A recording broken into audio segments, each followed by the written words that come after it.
Este es un mensaje del pastor John MacArthur, traducido y predicado en español para el mundo de habla hispana.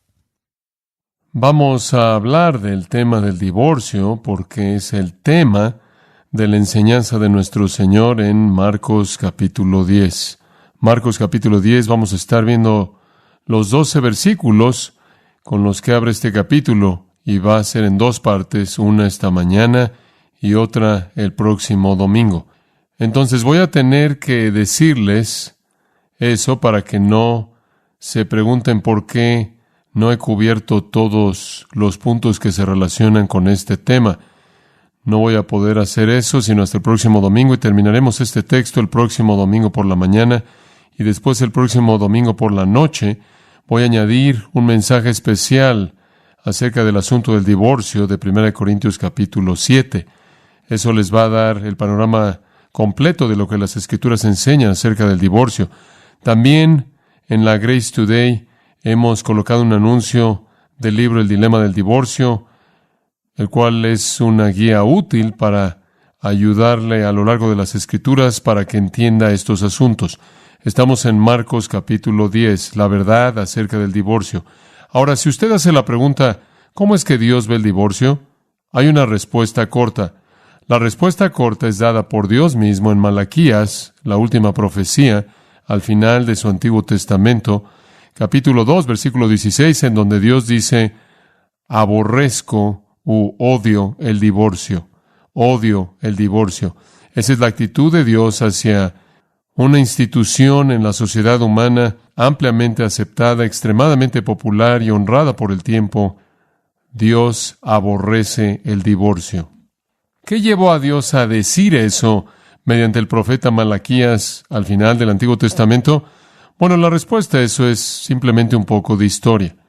Los judíos habían regresado de su cautiverio en Babilonia. Usted recordará que debido a su idolatría fueron llevados cautivos a Babilonia. Hubieron 3 deportaciones. Estuvieron en Babilonia esencialmente durante un periodo de 70 años, después del cual se les permitió regresar a Israel, a reedificar. Regresaron de Babilonia alrededor del 536 a.C. En 20 años habían reconstruido la ciudad de Jerusalén y el templo. Este fue un templo modesto comparado con el templo de Salomón que había sido destruido por los babilonios cuando saquearon la ciudad. Pero el templo había sido reconstruido, un templo, y los sacrificios habían sido renovados. Entonces tenían una ciudad, tenían un muro. Fueron constituidos como una nación y ahora tenían su templo y tenían sus sacrificios, tenían su adoración. En un periodo de 100 años habían hecho un ritual de su religión. Se habían alejado de Dios. La cautividad babilónica los había curado permanentemente de eso, inclusive hasta este día, pero habían hecho de su religión nada más que un ritual externo. Malaquías señala que sus actitudes hacia Dios eran de menosprecio, injustas y mostraban un corazón endurecido. Se caracterizaron por una forma de religión que ellos mantuvieron y corazones que estaban llenos de pecado y desobediencia. Malaquías escribe su profecía para condenarlos y les habla acerca de sus pecados. Él define sus pecados en términos muy específicos y los llama al arrepentimiento. Ahora, Malaquías es lo que llamamos un profeta postexílico. Él profetizó después del exilio, después del regreso. Eso lo coloca en el mundo de un hombre con el que usted probablemente está familiarizado, Nehemías. Aunque el libro de Nehemías viene mucho antes en el Antiguo Testamento, pertenece en términos cronológicos al mismo tiempo que Malaquías. Es colocado antes debido a su historia. Malaquías es colocado al final con el resto de los profetas debido a su profecía. Los pecados que Nehemías identificó fueron los mismos pecados que Malaquías vio. Entonces, vayamos a Nehemías y al último capítulo de Nehemías, el cual cronológicamente sería el último capítulo de la historia del Antiguo Testamento. El capítulo 13 de Nehemías sería el capítulo final al desarrollar la historia del Antiguo Testamento. Nehemías identifica un pecado en particular que es característico de el pueblo de Israel. Capítulo 13, versículo 23. Vi asimismo en aquellos días a judíos que habían tomado mujeres de Asdod, amonitas y moabitas, mujeres idólatras, paganas. Y la mitad de sus hijos hablaban la lengua de Asdod, porque no sabían hablar judaico, sino que hablaban conforme a la lengua de cada pueblo. Y reñí con ellos, y los maldije, y herí a algunos de ellos, y les arranqué los cabellos. Allá hay un enfoque pastoral nuevo. Y les hice jurar, diciendo, no daréis vuestras hijas a sus hijos, y no tomaréis de sus hijas para vuestros hijos, ni para vosotros mismos. ¿No pecó por esto Salomón, rey de Israel? Bien que en muchas naciones no hubo rey como él, que era amado de su Dios, y Dios lo había puesto por rey sobre todo Israel. Aún a él le hicieron pecar las mujeres extranjeras. ¿Y obedeceremos a vosotros para cometer todo este mal tan grande de prevaricar contra nuestro Dios, tomando mujeres extranjeras? Y uno de los hijos de Joiada, hijo del sumo sacerdote Eliasib, era yerno de Sanbalat, horonita, por tanto, lo ahuyenté de mí. Sanbalat fue el que trató de detener la reconstrucción de Jerusalén.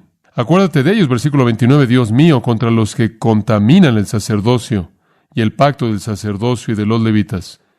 Matrimonios mixtos entre los sacerdotes y la gente que los siguieron.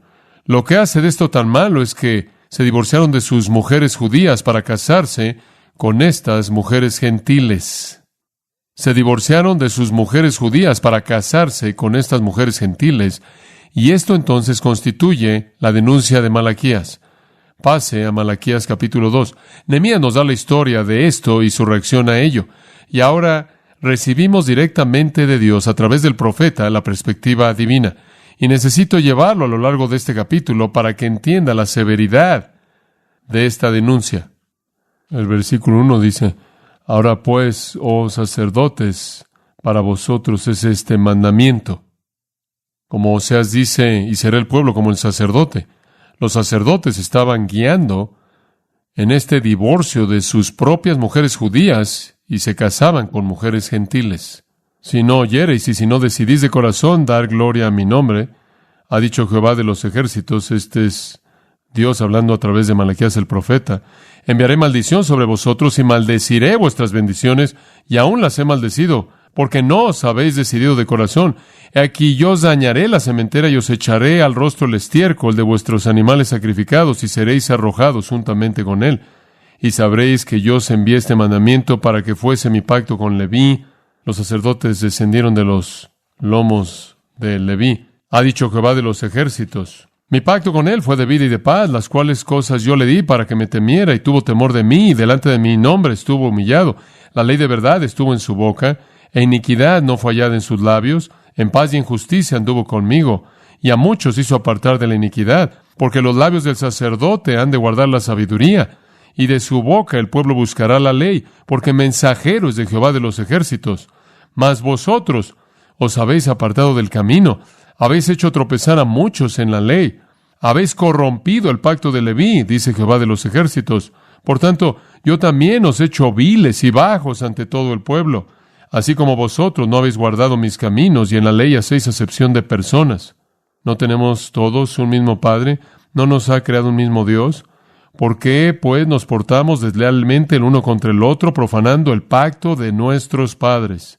Prevaricó Judá, y en Israel y en Jerusalén se ha cometido abominación, porque Judá ha profanado el santuario de Jehová que él amó, y se casó con hija de Dios extraño. La profanación era el casarse con estas mujeres gentiles. Jehová cortará de las tiendas de Jacob al hombre que hiciere esto, al que vela y al que responde, y al que ofrece ofrenda a Jehová de los ejércitos. Si vienen a mi templo y pretenden adorarme cuando se han casado con una mujer extranjera, que mueran ahí mismo. Y esta otra vez haréis cubrir el altar de Jehová de lágrimas, de llanto y de clamor. Así que no miraré más a la ofrenda para aceptarla con gusto de vuestra mano. Mas diréis, ¿por qué? ¿Por qué no aceptas nuestra ofrenda? Porque Jehová ha atestiguado entre ti la mujer de tu juventud, contra la cual has sido desleal, siendo ella tu compañera y la mujer de tu pacto. ¿No hizo él uno, habiendo en él abundancia de espíritu? ¿Y por qué uno? Porque buscaba una descendencia para Dios. Guardaos pues en vuestro espíritu, y no seáis desleales para con la mujer de vuestra juventud, porque Jehová, Dios de Israel, ha dicho que él aborrece el repudio o el divorcio. Lo que estaban haciendo era que se estaban divorciando de sus esposas judías para casarse con mujeres gentiles paganas. Así es esencialmente como la historia del Antiguo Testamento termina. Nehemías y Malaquías nos dan la última palabra, y la última palabra del Antiguo Testamento a los sacerdotes y al pueblo es: no se divorcien de sus esposas. Yo odio el divorcio. 400 años después, llegamos en el Evangelio de Marcos, en el periodo del Nuevo Testamento, y pueden regresar al capítulo 10. El divorcio ahora ha sido restablecido como una alternativa noble, una conducta justa. Los judíos del día de nuestro Señor han formulado argumentos para justificar y hacer del divorcio aceptable. Están involucrados en él. Se había desbordado en la cultura de Israel e incluía a los sacerdotes, que eran los que originalmente fueron condenados 400 años antes por Malaquías y Nehemías. Este asunto del divorcio que abundaba en la tierra de Israel se convierte en el tema de los versículos de apertura de este capítulo. Permítanme leérselo. Levantándose de allí, vino a la región de Judea y al otro lado del Jordán, y volvió el pueblo a juntarse a él. Y de nuevo les enseñaba como solía. Y se acercaron los fariseos y le preguntaron, para tentarle, si era lícito al marido repudiar a su mujer. Él, respondiendo, les dijo, ¿qué os mandó Moisés? Ellos dijeron, Moisés permitió dar carta de divorcio y repudiarla. Y respondiendo Jesús, les dijo, por la dureza de vuestro corazón os escribió este mandamiento. Pero al principio de la creación, varón y hembra los hizo Dios. Por esto dejará el hombre a su padre y a su madre, y se unirá a su mujer, y los dos serán una sola carne, así que no son ya más dos, sino uno. Por tanto, lo que Dios juntó, no lo separe el hombre. En casa volvieron los discípulos a preguntarle de lo mismo, y les dijo, cualquiera que repudia a su mujer y se casa con otra, comete adulterio con ella. Y si la mujer repudia a su marido y se casa con otro, comete adulterio. Muy directo. Lo que Dios ha unido, no lo separen. Y si lo separas y te vuelves a casar, eres un adúltero o una adúltera. Esta es información muy pertinente para nosotros en la actualidad, ¿no es cierto? Nos vemos forzados a reconocer que estamos enfrentando nuestra sociedad con más de una tendencia. Estamos enfrentando un estilo de vida en donde el vínculo sagrado del matrimonio es roto a un paso asombroso, y la iglesia ni siquiera ha escapado esta tendencia terrible. Ahora, lo que quiero decirles en general es esto. Sea lo que sea que la sociedad permita, sean cuales sean las leyes de lo que la sociedad permitan, no nos importan. Lo que nos importa es la palabra de Dios, ¿verdad? La palabra de Dios. ¿Qué dice el Señor acerca de esto? ¿Qué es lo que la revelación divina demanda de nosotros? A lo largo de los años, de manera repetida, me ha sorprendido el diálogo aparentemente confuso que se lleva a cabo acerca del asunto del divorcio.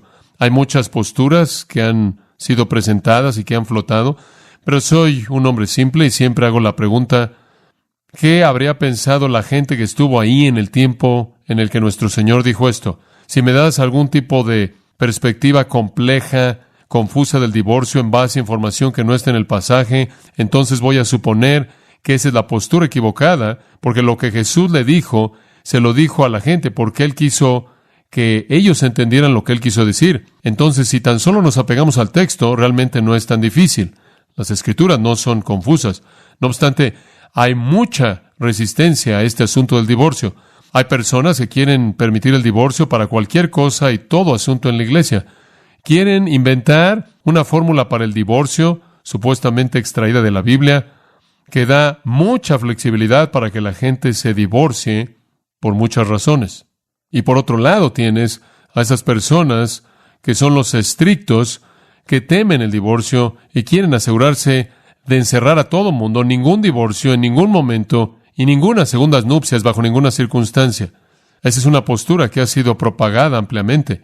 Me acuerdo una vez cuando estuve en la parte de arriba de Michigan con un maestro bien conocido que presentaba seminarios por todo el país y él tenía un centro ahí y estaba ahí con él. Estábamos caminando ahí por uno de los caminos ahí en esta parte de arriba de Michigan, era un área hermosa, era el verano, y él había estado enseñando por todo este país, enseñando nada de divorcio, nada de segundas nupcias, jamás para nadie, en ningún momento, y si te divorcias es un pecado, y si te vuelves a casar, eres un adúltero o adúltera permanente. Y esta era su postura. Y estábamos caminando y él me dijo, ¿qué piensas de la cláusula de excepción en los evangelios? Yo le dije, ¿quieres decir que si te divorcias de tu esposa, excepto por causa de porneia, fornicación, cometes adulterio? Esa es la única excepción dada en Mateo 19. ¿Qué pienso de eso? Le dije, creo que está en la Biblia. Creo que está en la Biblia. Está en la Biblia, ¿no es cierto? Él dijo, no creo en la cláusula de excepción. Yo le dije, ¿cómo puedes creer en la Biblia y no creer en la cláusula de excepción? ¿Está en la Biblia?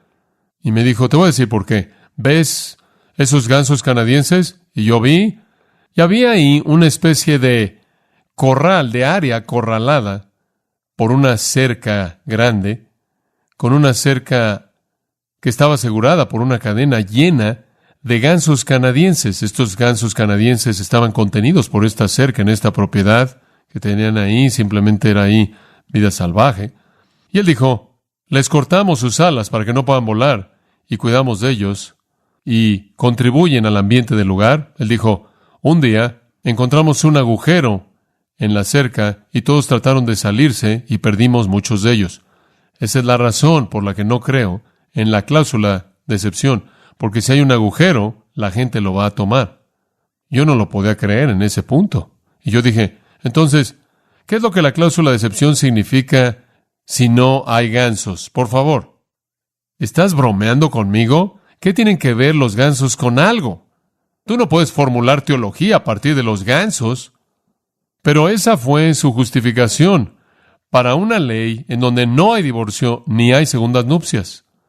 Alguien podría salirse por el agujero. Entonces vamos a olvidarnos de los gansos, y vamos a olvidarnos de los estrictos, y vamos a olvidarnos de los flexibles, y vamos a ver lo que la Biblia dice, y vamos a descubrir exactamente lo que las Escrituras indican acerca del tema. Comencemos en el versículo 1. Esta es una especie de transición, entonces tengo que explicarles la escena un poco. Levantándose de allí, o como Mateo 19 es paralelo a esto. Mateo 19 dice, cuando él había terminado estas enseñanzas. Sabemos qué enseñanzas eran. Él está en una casa, Marcos 9:33, en una casa en Capernaum. Y él había estado enseñando acerca de la humildad y del discipulado radical. ¿Se acuerdan de los últimos dos mensajes?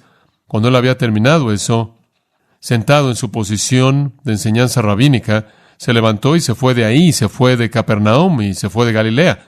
Este es el final del ministerio de Galilea, del que hemos sido tanto parte. Por más de un año nuestro Señor ministró en Galilea, y ahora se acabó. Él se levanta y se va, y él va camino a la región de Judea. Él fue de ahí con sus seguidores a la región de Judea, en donde él pasó unos 6 meses hasta su muerte. Él cruzó la región de Judea en ciudades y villas, predicando y enseñando y haciendo milagros, así como él lo había hecho en Galilea. Mateo y Marcos no nos dan la historia de ese ministerio en Judea, pero Lucas sí. De hecho, Lucas 10 al 18, esa sección entera es el ministerio en Judea, y Juan lo presenta, Juan 7 al 11. Entonces, tenemos un registro del ministerio en Judea, tanto en Lucas como en Juan. Marcos esencialmente se lo salta, y Mateo también se lo salta. Marcos nos lleva más allá del Jordán. ¿Ven eso ahí? Marcos nos lleva más allá del Jordán. Él fue de ahí a la región de Judea, 6 meses pasaron, y más allá del Jordán. Esta área es llamada Perea. Perea. Está del otro lado del Jordán, al este, y va hacia abajo desde el lago de Galilea, hasta la ciudad de Jericó. Toda esa área oriental es la que está del otro lado del Jordán, o más allá, como los judíos la llamaban, el área de Perea. Esa fue la región de la cual Jesús inició su viaje final a Jerusalén para morir. Él estuvo en Perea, según Juan 10, versículos 40 al 42. Hay muchas personas ahí. Él estaba ministrando ahí al final mismo. ¿Por qué? Porque cuando Él se fue de Galilea, Él dejó la hostilidad de Galilea. 6 meses en Judea ha incrementado la hostilidad de Judea. Entonces Él pasó el último periodo de tiempo breve antes de su muerte cruzando el Jordán a Perea. Entonces en el capítulo 10 realmente usted tiene su ministerio en Perea. Es simplemente un capítulo. Y como dije, Marcos ni siquiera nos cuenta de los 6 meses. Solo tenemos un capítulo y después en el capítulo 11, versículo 1, Él entra a Jerusalén. Los judíos galileos que descendieron a Jerusalén, lo cual empezaban a hacer ahora porque la Pascua estaba por venir, esa es la razón por la que Jesús fue ahí, para estar en la Pascua. Los judíos galileos viajaban al sur por el lado este del Jordán, porque si iban por el lado oeste, estarían atravesando por Samaria y odiaban a los samaritanos porque eran una raza mixta de gente de matrimonios mixtos, y entonces todos bajaban por el lado este hasta Jericó, y de Jericó hasta Jerusalén subían, y entonces nuestro Señor encontraría multitudes ahí en la última etapa de su ministerio, multitudes de personas, porque habían muchos judíos que se habían mudado ahí durante el reinado de Herodes el Grande, y vivían ahí, pero también habían muchos peregrinos que iban camino a Jerusalén. Tenía una población judía grande, como dije, que se desarrolló durante el reinado de Herodes el Grande, el padre del gobernante actual, Herodes Antipas. Entonces leemos aquí que hay multitudes congregadas en torno a él. Esos habrían sido los judíos que vivían en esa área, como también los peregrinos que se dirigían a Jerusalén conforme la migración comenzaba para las festividades venideras. Y después dice que él hizo lo que normalmente hacía. Según su costumbre, él comenzó a enseñarles, y Mateo añade, y los curó ahí. Mateo 19, versículo 2. Entonces es lo mismo que hizo en Galilea. Él sanaba y demostraba su compasión y su naturaleza divina y su poder divino, mientras que enseñaba acerca de la salvación, arrepentimiento y el reino, la verdad y la salvación. Ahora ahí es donde él está cuando este incidente sucede camino a Jerusalén. Usted puede ver eso en el versículo 32. Estaban en el camino que iba a Jerusalén. Versículo 46, llegaron a Jericó, el cual está apenas abajo de Jerusalén. Entonces, ese es el camino que están tomando. Mientras que él está en Perea, sus pasos son seguidos por sus enemigos incansables, los fariseos, quienes nunca lo dejaron solo. Quieren desacreditarlo con el pueblo, quieren destruir su popularidad y quieren destruirlo también. Los vimos en el capítulo 3, versículo 6, buscando matar a Jesús junto con los herodianos. Conocemos esa historia entera. Y están ahí con su intención siniestra conocida. Ahora eso nos lleva al texto del versículo 2. Simplemente llamémosla la confrontación. Muy bien, la confrontación. Y se acercaron los fariseos y le preguntaron para tentarle si era lícito al marido repudiar a su mujer. Ahora el punto de esto no es para efectos de información, ¿verdad? No es información lo que ellos quieren. Esto es para probarle, para tentarlo con miras a que caiga. Tengo que darles crédito. Siguieron haciéndolo, aunque fueron derrotados de manera clara cada vez que hicieron un intento, y empeoró en la semana final, como veremos más adelante, pero regresan buscando alguna manera de desacreditar a Jesús y más para destruirlo. Y entonces presentan una pregunta. Y créanme, esto fue el resultado de algunas horas de contemplación. Sabían qué preguntar y sabían en dónde estaban y qué tan pertinente era hacer la pregunta en el lugar en donde estaban. Entonces vienen a Jesús para tratar de presentarle una prueba que no pueda probar en frente de esta multitud masiva. Y comienzan a hacerle la pregunta, y aquí está la pregunta. ¿Es lícito al marido repudiar a su mujer? Mateo añade, por toda causa. ¿Es lícito para un hombre divorciarse de una mujer? Esta no es una pregunta al azar. Este es un asunto muy astuto, muy calculado. Y esta es la razón. El divorcio era común entre los líderes. Era común entre el pueblo. Y el divorcio se acomodaba a su pecado. La gente que se divorciaba por su propia voluntad, quería el divorcio. Los líderes preferían el divorcio. Cuando querían divorciarse, tenían libertad de hacerlo. El estándar del Antiguo Testamento había sido quitado ya desde hacía mucho tiempo y en su lugar, una perspectiva rabínica que acomodaba su pecado hacía que el divorcio fuera fácil. De hecho, los fariseos eran ejemplos espirituales y estaban guiando el desfile del divorcio gratuito o libre. La opinión reinante en el asunto fue dada por un rabino llamado Hillel. El rabino Hillel había muerto unos 20 años antes de esto, pero su postura prevalecía. Y el rabino Hillel dijo, por cualquier razón, deshazte de esa mujer. Los hombres eran los líderes en este divorcio, y usted podía divorciarse de su mujer por quemar su cena, por dar vueltas de tal manera que alguien viera sus tobillos, por dejarse el cabello suelto, no metafóricamente, sino literalmente, por hablarle a un hombre, por hacer un comentario negativo acerca de tu madre, o por encontrar a alguien más a quien tú preferías. Y usted tenía la obligación de divorciarse de ella si ella era estéril. Esa fue la postura reinante. El divorcio era como lo es en la actualidad de nuestro país, por cualquier razón y por toda razón. Y es muy probable que los fariseos habían oído a Jesús acerca de esto, y esa es la razón por la que hicieron la pregunta. En Mateo capítulo 5, él dijo, os digo, todo aquel que se divorcia de su esposa, excepto por la razón de fornicación, esa es la cláusula de excepción, hace que ella cometa adulterio, y todo aquel que se casa con una mujer divorciada comete adulterio. Lo que Jesús dijo es que si usted se divorcia de su esposa, sin la única razón que él presenta aquí, usted causará que ella y usted, cuando se vuelva a casar, se vuelvan adúlteros. ¿Habían oído eso? Jesús debe haber dicho eso muchas veces, en muchas ocasiones. Ellos ven esto como una postura estricta. A ellos les encantaría que la multitud viera a Jesús como alguien estricto. Les encantaría que la multitud de pronto se sintiera consciente de sí misma. Les encantaría que la multitud se volviera en contra de Jesús, quien entonces sería culpable de identificarlos como adúlteros y adúlteras. Él podría volver a esa multitud, esos fariseos debieron haber pensado, él podría volver a esa multitud en contra de él con tanta velocidad. Si él tan solo volviera a decir lo que sabemos que dijo antes, su popularidad sería devastada. Todos ustedes son adúlteros y adúlteras. ¿Se pueden imaginar eso? Estoy esperando la oportunidad de estar en televisión a nivel nacional y decir, todos ustedes que están viviendo unos con otros sin casarse son fornicarios. Y todas ustedes personas que se han divorciado el uno del otro sin base bíblica son adúlteros y adúlteras. ¿Qué le haría eso a mi popularidad? La población entera se volvería en contra de usted y yo no soy nadie. Eso es lo que ellos querían. Si podían mostrar la intolerancia de Jesús y que él estaba en conflicto con los grandes rabinos y con ellos que estaban viviendo lo que los rabinos permitieron, podían desacreditarlo. Pero era más que eso. Recuerden dónde están. Están en Perea. Perea es el lugar gobernado por Herodes Antipas. Herodes Antipas. Herodes Antipas, uno de los hijos de Herodes el Grande, era un hombre impío. Él estaba casado.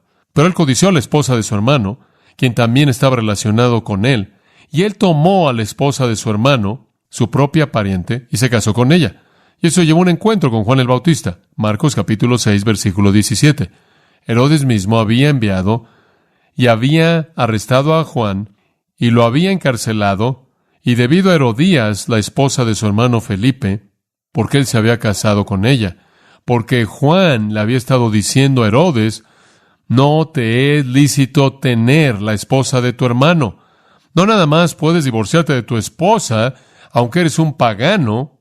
No puedes divorciarte de tu esposa y robarte la esposa de otro hombre. Eso es adulterio.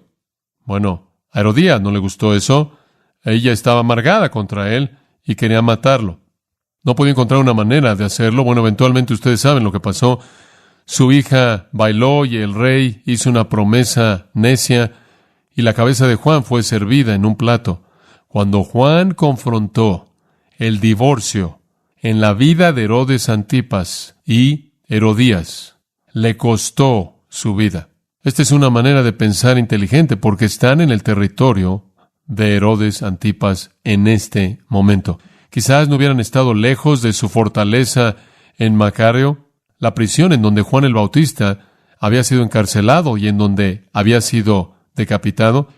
Y quizás, si tan solo pueden hacer que Jesús diga las mismas cosas que Juan dijo, pueden elevar el enojo de Herodes y Herodías para que Jesús también sea decapitado.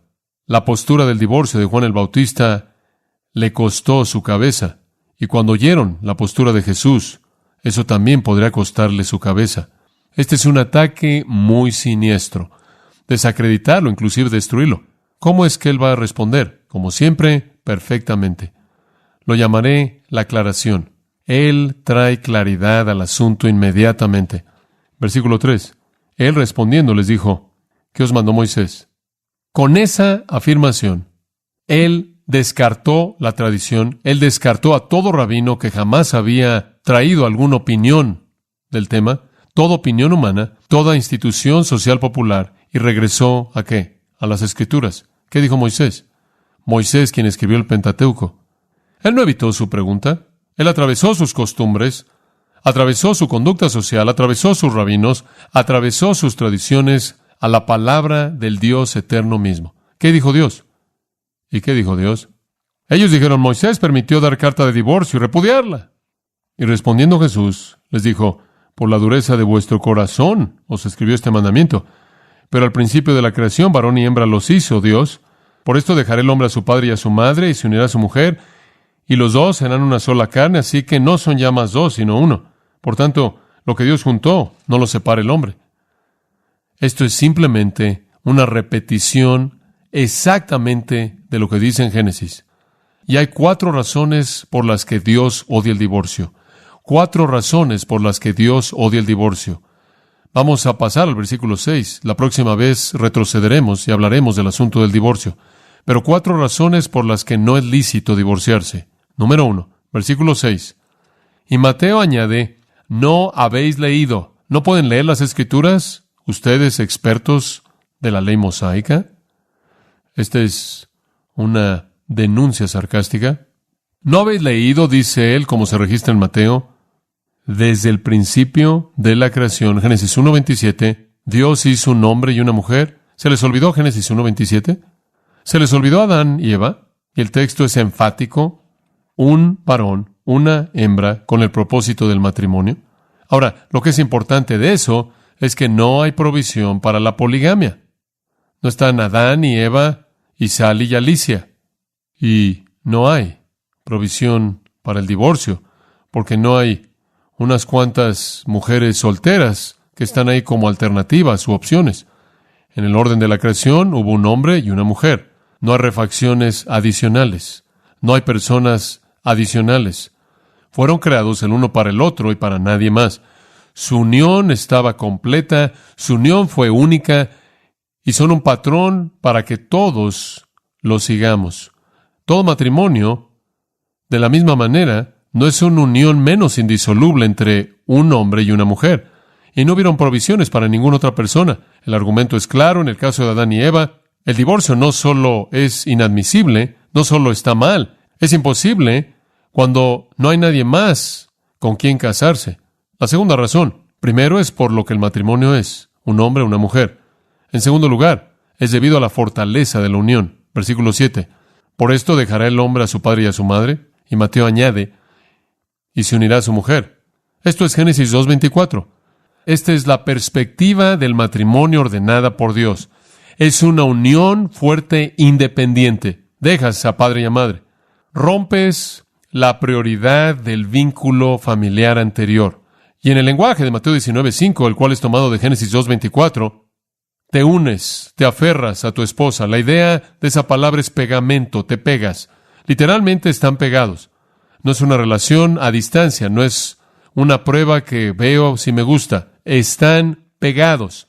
Y también esa palabra conlleva la idea de unirse, conlleva la idea de buscar con esfuerzo. Son dos personas conectadas de manera inquebrantable, juntas, pegadas y buscándose el uno al otro con esfuerzo para estar unidos en mente y voluntad y espíritu y cuerpo y emoción. El término judío para el matrimonio es kiddushin. Significa santificación o consagración. Ambas palabras significan algo completamente apartado para un uso especial. Era usado para describir algo dedicado a Dios como su posesión exclusiva, su posesión personal. Cualquier cosa rendida a Dios era kiddushin, entregada a Dios, consagrada a Dios, para ningún otro propósito. Y de esta manera esto se convirtió en la palabra para matrimonio, la cual habla de gente consagrándose a sí mismas a su cónyuge. Un compromiso total. Se convierten en la posesión exclusiva de la otra persona adentro de ese pacto mutuo. Así, tanto como un sacrificio ofrecido a Dios era la posesión exclusiva de Dios, el sacrificio de la vida de uno en pacto a un cónyuge hace que esa persona sea la posesión de ese cónyuge. El matrimonio es una unión indisoluble en la cual la gente está en una unión pegada, inquebrantable, en donde están juntos y juntos buscan un corazón, una mente, una voluntad en todo. La tercera razón por la que Dios aborrece el divorcio, no solo porque Él lo diseñó, que fuera entre un hombre y una mujer, y lo diseñó para que fuera inquebrantable, una consagración de pacto, sino en tercer lugar, porque se vuelven una carne. Versículo 8. Y los dos serán una sola carne. Así que no son ya más dos, sino uno. Esto toma la idea de dejar a tu familia y unirte a su extremo. Esa unidad es vista en el producto de esos dos, ¿no es cierto? Hijos. El hijo es el que sale de los dos. Es una unidad indivisible que se manifiesta a sí misma en la descendencia que son los que salen de los dos. La familia entra en juego aquí entonces por implicación. Todos entendemos cómo la familia se destruye en el divorcio. Y después hay una razón final por la que Dios odia el divorcio, y es porque el matrimonio es su propia obra. El matrimonio es su propia obra. En una de las afirmaciones más sorprendentes del tema, versículo 9, Jesús dice esto: por tanto, lo que Dios juntó, no lo separe el hombre. Esa es una afirmación muy interesante. El matrimonio es una obra de Dios. No estamos hablando de matrimonio cristiano, simplemente estamos hablando del matrimonio. El matrimonio es una obra de Dios, no solo como una institución, sino que todo matrimonio es una obra de Dios.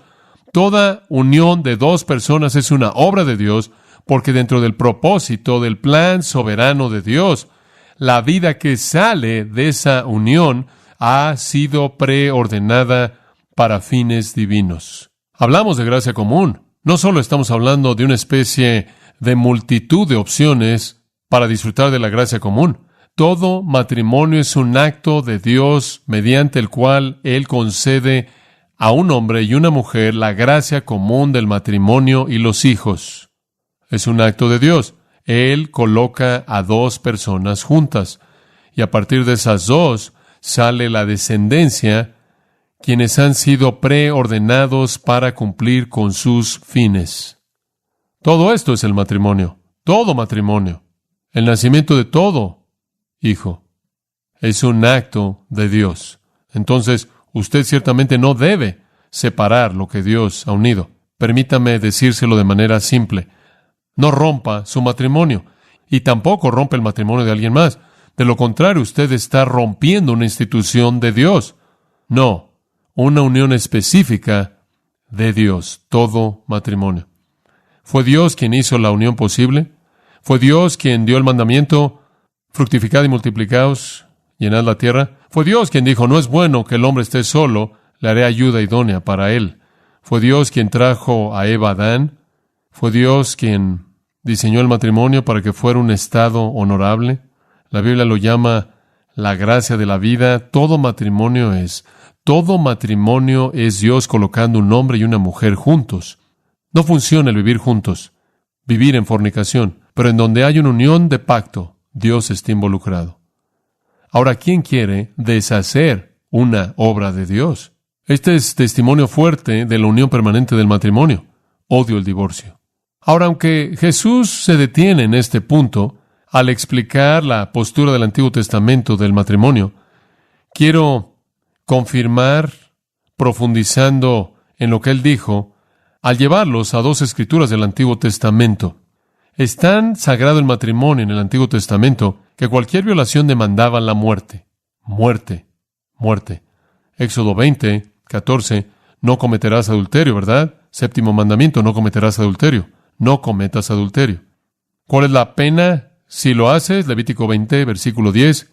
Si hay un hombre que comete adulterio con la mujer de otro hombre, el adúltero y la adúltera ciertamente morirán. Ejecútalos. Bastante serio. Así de serio trata Dios el pacto del matrimonio. Ejecuta a la gente que lo viola. ¿Qué hay acerca de otras relaciones sexuales ilícitas? ¿Qué hay acerca del sexo prematrimonial? ¿Cuál es el castigo del Antiguo Testamento para eso? Según Levítico 19:20, el castigo del Antiguo Testamento para el sexo prematrimonial es ser azotado. Ser azotado. Pero el adulterio, el cual rompe el vínculo, muerte. Así de sagrado es el matrimonio. De hecho, el último de los 10 mandamientos dice esto: no codiciarás ¿la qué? La mujer de tu prójimo. Éxodo 20, versículo 17. Inclusive, el deseo por romper tu matrimonio o el de alguien más porque tú codicias a otra persona está prohibido. Eso es lo que Jesús quiso decir cuando él dijo: si miras a una mujer para codiciarla, ya has cometido adulterio en tu corazón. Mateo 5:28. La violación del matrimonio es serio. La pena de muerte fue prescrita en el Antiguo Testamento. Y uno de los 10 mandamientos está en contra de inclusive cultivar ese tipo de actitudes de lujuria e impulsos que producen ese tipo de conducta en últimas. La violación del matrimonio, tanto en mente como en cuerpo, es prohibida y condenada. Ahora, dice usted, ¿por qué sucede con tanta frecuencia? Porque todos somos pecadores. Vivimos en un mundo caído y nosotros mismos estamos caídos. ¿Por qué prevalece tanto? Porque una de las realidades del matrimonio es el conflicto que existe, que tenemos que superar en el poder de Cristo y el poder del Espíritu Santo. Permítame ayudarle con eso. Regrese a Génesis 3 y vamos a terminar con esto. Hasta la próxima vez. Pero esto es importante. Génesis 3. ¿Cómo es que la corrupción de un ideal divino sucedió? ¿Cómo es que usted pasa de lo que acabo de decir a donde estaban los fariseos en el tiempo de nuestro Señor? ¿Cómo pudieron estar tan cómodos con el divorcio? ¿Qué pasó? ¿Cómo podían estar ellos tan cómodos con el adulterio, las segundas nupcias?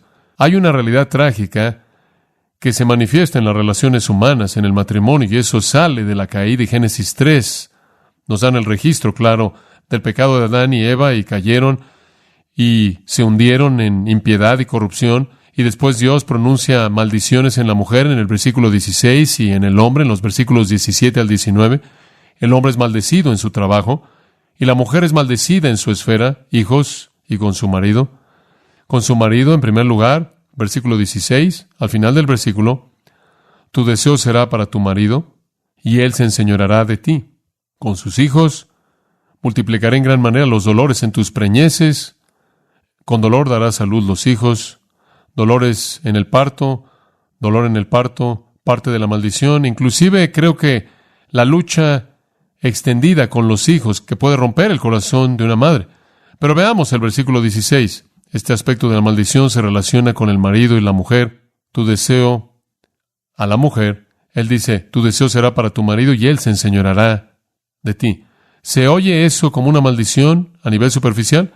Usted ve eso y dice, bueno, así es como debe ser. Debo desear a mi marido, desearlo en términos de amor y afecto y liderazgo y honor, y él debe guiarme y dirigirme y gobernar sobre mí. No. Eso es lo que el Espíritu Santo dice, lo cual es muy diferente de la maldición original. Tu deseo será para tu marido y él se enseñoreará de ti.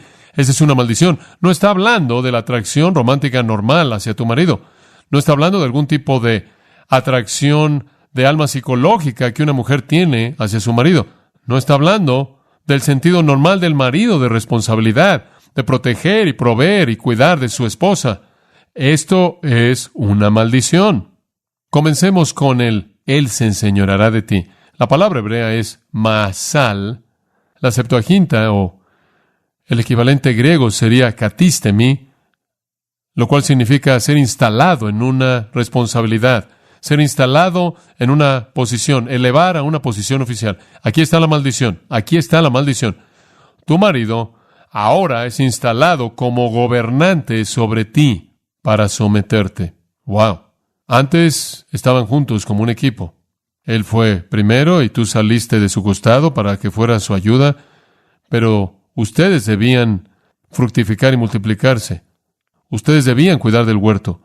Ustedes debían gobernar la creación como corregentes juntos en un complemento perfecto. Ahora ya no va a funcionar así. Él va a ser establecido en una posición autoritaria. Nunca tuvo la intención de ser así. Y tu deseo será para tu marido. ¿Qué significa eso? Deseo. La palabra traducida deseo solo es usada otra vez en el Pentateuco. Es Génesis 4:7. Vean Génesis 4:7. Dios le está hablando a Caín y a la mitad del versículo, el pecado está a la puerta y entonces el pecado, su deseo es para ti, pero debes dominarlo. Exactamente los mismos términos, el mismo lenguaje. El pecado quiere controlarte y tú tienes que dominarlo. Ese es el mismo lenguaje, como la maldición en el 3:16. Ella quiere controlarte a ti y tú tienes que dominarla. ¡Wow! Eso es exactamente lo que está diciendo. La maldición es esta. Va a haber una batalla en la casa. Conforme una mujer busca ser independiente, busca ser dominante, busca hacer lo que quiere, busca cumplir su voluntad, y conforme el hombre trata de controlar la rebelión. Ambos están caídos y se vuelve algo feo. Y lo conocemos como la colisión entre la liberación de las mujeres y el chauvinismo masculino. Es conflicto en el hogar debido a que la mujer está caída, está maldecida con egoísmo y una voluntad fuerte, deseos fuertes, y quiere hacer lo que ella quiere, y se siente rebelde debajo de esto. Y conforme ella tiene actitudes rebeldes, el hombre también tiene actitudes no amables, dominantes. Y este es el conflicto que lleva al divorcio. Simplemente es fácil de romper, terminarlo. Ya no me cae bien ella, ya no me cae bien él, ya no quiero vivir con ella, ya no quiero vivir con él, y vi a alguien que es mucho mejor para mí. Entonces Jesús aquí les está diciendo, regresen al Antiguo Testamento. Pueden reconocer el conflicto, pero eso no cambia el hecho de que es un hombre, una mujer, vínculo fuerte, de por vida, la obra de Dios, y Dios odia el divorcio. Inclusive en donde hay conflicto y desafío, y lo habrá porque estamos caídos, se quedan juntos, se esfuerzan por buscar esa unidad, y Dios bendecirá esa unión. Pero Él odia el divorcio. Entonces dice usted, bueno, ¿hay alguna base para el divorcio? Bueno, ya sabemos que hay una cláusula de excepción, ¿verdad? La estudiaremos la próxima vez. Oremos. Ha sido una mañana maravillosa tener comunión con los tuyos, ver tu verdad y tu palabra es tan rica, tan clara. Te damos gracias porque nos has dicho lo que necesitamos saber para vivir en el lugar de la bendición, para mantenerlos, como Judas lo dijo, en el amor de Dios, en el lugar donde la bendición cae. Bendice los matrimonios, todos los matrimonios en esta congregación, todos los matrimonios en esta iglesia, que el Espíritu Santo, con su poder maravilloso y el poder de su gracia divina, mitigue los conflictos que son tan naturales a la condición caída de todos nosotros y parte de lo que significa estar maldecidos. Sabemos que solo en Cristo podemos tener la fortaleza para encontrar el camino del gozo y el amor y la satisfacción para la vida en la unión de dos pecadores. Entonces te damos gracias por lo que puedes hacer en nosotros y a través de nosotros, y estás haciendo a través de la obra de nuestro Salvador. Úsanos, Señor, para ser una bendición a aquellos que nos rodean. Muchas personas luchan con esto. Que les digamos que no hay esperanza fuera de ti, pero en Cristo lo mejor puede salir de lo que parece ser lo peor. Y te damos gracias en el nombre de Cristo. Amén. Abramos nuestras Biblias al 10º capítulo del Evangelio de Marcos. Este es el mismo Marcos, llamado Juan Marcos, del que leemos en Hechos capítulo 2, quien escribió este Evangelio glorioso y aprendió quizás la mayor parte de los incidentes personales que están registrados aquí por parte de Pedro, quien influenció su vida tanto. Estamos viendo el capítulo 10, los 12 versículos de apertura, que comenzamos la semana pasada acerca del tema del divorcio, conforme nuestro Señor instruye a sus discípulos. Permítame leerle el texto para que lo tenga en mente. Levantándose de allí, vino a la región de Judea y al otro lado del Jordán, y volvió el pueblo a juntarse a él, y de nuevo les enseñaba como solía. Y se acercaron los fariseos y le preguntaron para tentarle si era lícito al marido repudiar a su mujer. Él respondiendo les dijo: ¿Qué os mandó Moisés? Ellos dijeron: Moisés permitió dar carta de divorcio y repudiarla. Y respondiendo Jesús les dijo: por la dureza de vuestro corazón os escribió este mandamiento. Pero al principio de la creación, varón y hembra los hizo Dios. Por esto dejará el hombre a su padre y a su madre, y se unirá a su mujer, y los dos serán una sola carne. Así que no son ya más dos, sino uno. Por tanto, lo que Dios juntó no lo separa el hombre. En casa volvieron los discípulos a preguntarle de lo mismo, y les dijo: cualquiera que repudia a su mujer y se casa con otra, comete adulterio contra ella. Y si la mujer repudia a su marido y se casa con otro, comete adulterio. Ahora, la última vez hicimos la pregunta: ¿qué piensa Dios acerca del divorcio? Y para la respuesta breve, los llevé de regreso a Malaquías, el último libro en el Antiguo Testamento, capítulo 2, versículo 16, en donde Dios dice: porque Jehová aborrece el repudio, odio el divorcio. A pesar del hecho de que Dios odia el divorcio, 400 años después de Malaquías, conforme el Señor llega al mundo, el Cristo encarnado, Él llega a un judaísmo que ha desarrollado mucho la tolerancia hacia el divorcio, a pesar de lo que el Antiguo Testamento dijo. De hecho, habían desarrollado un sistema de divorcio en el cual un hombre podía divorciarse de su mujer por cualquier cosa. Lo único que tenía que hacer era el papeleo, entregarle un documento y despedirla. Aquí nuestro Señor se dirige a este asunto porque Él quiere que sus apóstoles y sus discípulos y todos nosotros conozcamos la enseñanza correcta, la verdad correcta acerca del divorcio. Ahora lo encontramos, según el versículo 1, habiendo concluido su ministerio galileo, y de hecho, para cuando llegamos a este capítulo en Marcos, Él también ha concluido con su ministerio en Judea, el cual duró por varios meses. Marcos no nos da registro de eso en absoluto. Si quiere el registro de ese periodo del ministerio, puede ver Lucas 10 al 18, y esos meses están cubiertos a manera resumida por parte de Lucas. Entonces saltamos del ministerio de Galilea al ministerio en Judea, y aquí encontramos a nuestro Señor más allá del Jordán, en el área llamada Perea. Con frecuencia nos referimos a esta etapa como su ministerio en Perea. Esta es la última parte de su ministerio que Él lleva a cabo antes de que se vaya a Jericó, y en el capítulo 11 entra a Jerusalén para la semana final de su vida. Entonces estamos al final de su ministerio terrenal aquí, virtualmente al final, y Él está enseñándole a sus discípulos algunas lecciones muy, muy importantes. Y esta resulta ser acerca del tema del divorcio. Esto se inicia debido al versículo 2. Algunos fariseos que siguieron sus pasos sin importar a dónde iba Él, se acercaron a Jesús para tentarle. Este siempre fue el asunto. Estaban probándolo con la intención de desacreditarlo. Ellos querían que Él dijera cosas que lo aislaría de la gente, debido a que el divorcio era popular entre los líderes, era popular entre la gente, especialmente los hombres. Y querían que Jesús dijera lo que ellos sabían que Él creía, porque lo habían oído antes. Ellos querían que dijera que el divorcio estaba mal y quería que Él condenara a toda persona que estaba divorciada, y eso lo habría colocado en contra de los líderes y contra el pueblo, habría causado el enojo de la gente, y de esta manera Jesús no habría sido tan popular. Pero aún más que eso, resulta que confrontaron a Jesús acerca del tema en Perea, porque están en el territorio bajo Herodes Antipas, y Herodes se había divorciado de su esposa, y se casó con la esposa divorciada de su propio hermano, y cometió incesto con ella debido a que ella era su pariente. Y Juan el Bautista había confrontado este divorcio, y Herodes le había cortado la cabeza. Ellos esperaban que si Jesús adoptaba la postura de Juan del divorcio, Herodes quizás se volvería a levantar otra vez y destruir a Jesús como él había destruido a Juan el Bautista. Entonces tenían ciertos planes para desacreditar a Jesús, e inclusive que lo mataran al presentar la pregunta. Jesús, como normalmente lo hacía, responde a la pregunta de manera astuta y sabia, como tan solo el Hijo de Dios podía. Entonces la confrontación está en el versículo 2. La aclaración del asunto viene en los versículos 3 en adelante. Dios odia el divorcio y esta es la razón. Vaya al versículo 6. Pero al principio de la creación, dice Jesús, varón y hembra los hizo Dios.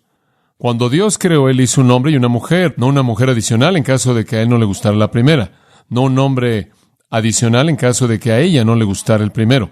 Uno, y eso fue todo, y así fue desde el principio de la creación, y por esta razón dejará el hombre a su padre y a su madre, y se unirá a su mujer, y serán una sola carne. El nombre indivisible, eso es lo que es un matrimonio, es uno, el nombre indivisible. Ya no son dos, son una carne, por tanto lo que Dios unió no lo separa el hombre. Así como Dios trae la vida al mundo, Dios está involucrado en un matrimonio. Él trae a dos para unirlos, es su obra. Esa es la razón por la que Él odia el divorcio, porque desde el principio Él diseñó un hombre, una mujer, para ser unidos, volviéndose uno de por vida, no separados. Él odia el divorcio. Si esto es normal, si esta es la manera en la que Dios diseñó a los seres humanos, ¿por qué hay tanto conflicto en el matrimonio? ¿Por qué es que el divorcio es tan común, no solo en nuestra cultura, sino en las culturas antiguas y en toda cultura?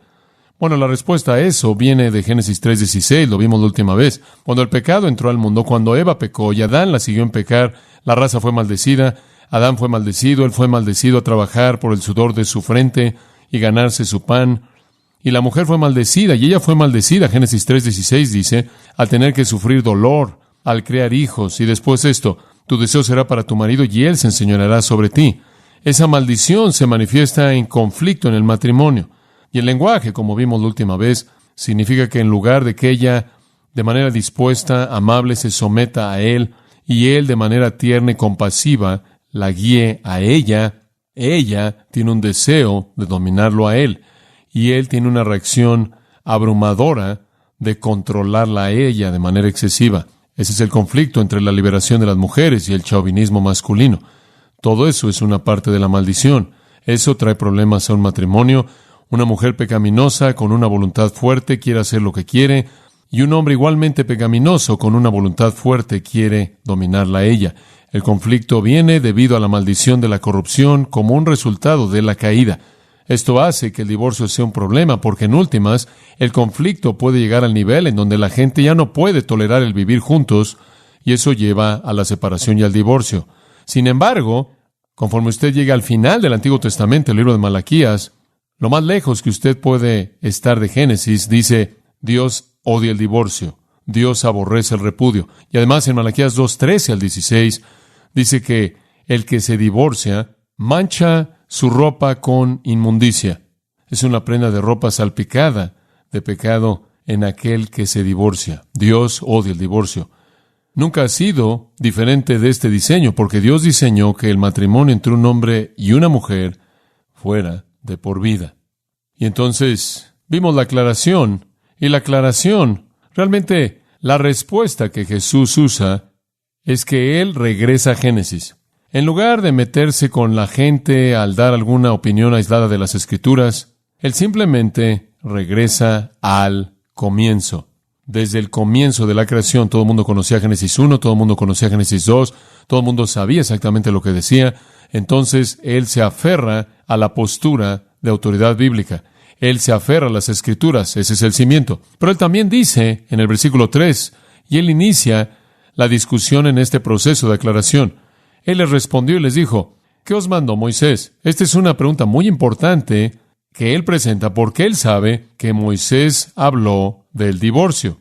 Moisés, de hecho, dio un mandato con respecto al divorcio. Entonces, nuestro Señor les habla, son los fariseos, son los expertos en la ley, tienen un conocimiento claro de la ley del Antiguo Testamento y han encontrado un pasaje en el Antiguo Testamento sobre el cual pueden construir su tolerancia para el divorcio. No están interesados en seguir el ideal divino, no están interesados en un hombre o una mujer de por vida, quieren cambiar a sus esposas con tanta frecuencia como tengan ganas, y entonces necesitan un pasaje del Antiguo Testamento para hacer eso, y francamente, solo hay uno. Y han acampado en el que Moisés dio un mandato. ¿Cuál es? Deuteronomio 24. Vaya a Deuteronomio 24. Usted va a descubrir que esto es muy interesante. Deuteronomio 24. Para este entonces, la gente había sido sujeta a las interpretaciones de las Escrituras por parte de los rabinos. Y los rabinos tenían la autoridad, podría decir, y las Escrituras no, porque la gente no se atrevía a interpretar las Escrituras por sí misma. Seguían la interpretación de los rabinos, y el rabino más popular era el rabino Hillel. Había acomodado el divorcio por cualquier razón, por cualquier persona, en cualquier momento. Y lo habían basado en este pasaje en Deuteronomio 24. Aquí regresamos a Moisés, quien es el autor de los primeros 5 libros de la Biblia, llamados el Pentateuco, 5 libros de la ley. Esto es lo que el Espíritu de Dios inspiró a Moisés a escribir. Cuando alguno tomare mujer y se casare con ella, si no le agradare por haber hallado en ella alguna cosa indecente, le escribirá carta de divorcio, y se la entregará en su mano, y la despedirá de su casa. Y salida de su casa, podrá ir y casarse con otro hombre. Porque eso es lo que sucederá, es inevitable. Pero si la aborreciere este último, y le escribiere carta de divorcio, y se la entregare en su mano, y la despidiere de su casa, o si hubiere muerto el postrer hombre que la tomó por mujer, no podrá su primer marido, que la despidió, volverla a tomar para que sea su mujer, después que fue envilecida, porque es abominación delante de Jehová, y no has de pervertir la tierra que Jehová tu Dios te da por heredad. Y entonces dijeron, ahí está. Moisés dice que puedes despedir a tu esposa por alguna cosa indecente. Ahí está. Puedes despedirla por alguna cosa indecente. ¿Alguna cosa indecente? ¿Qué es eso? Bueno, concluyeron que es cualquier cosa que quieres que sea. Puedes incluir ahí en la frase alguna cosa indecente casi todo. Esta es una especie de cheque en blanco para el divorcio. Indecente, los rabinos decían, podía ser como Hillel dijo, que estuviera ahí con el cabello suelto, dando vueltas en las calles de tal manera que otros hombres ven tus tobillos, o hablarle a los hombres, o no ser amable con tu suegra, o hablarle a tu marido tan fuerte que los vecinos escuchen o cualquier cosa, y puedes darle un pedazo de papel y despedirla. Ahora quiero que regrese a ese pasaje por un minuto. ¿Ve usted un mandato a hacer eso en el versículo 1? Yo no veo un mandato en el versículo 1. Cuando un hombre está describiendo una posibilidad, está describiendo un incidente potencial, un hombre toma una esposa, se casa con ella. Resulta que ella no halla favor a los ojos de él. A él no le gusta porque él halló alguna cosa indecente en ella. Y él escribe un certificado de divorcio. Lo coloca en la mano de ella y la despide de la casa. Ella se va. Ella se va y se casa con alguien más. ¿Hay un mandato ahí? No hay un mandato ahí. Eso simplemente describe algo que sucede. Un hombre se casa, no le cae bien su mujer, se divorcia de ella se va y se casa con alguien más. Eso es todo lo que dice. Después, versículo 3 dice, la aborreciere este último, esto es, no le cae bien ella, se divorcia de ella. Eso sucede. El mandato no viene sino hasta el versículo 4. Aquí está el único mandamiento.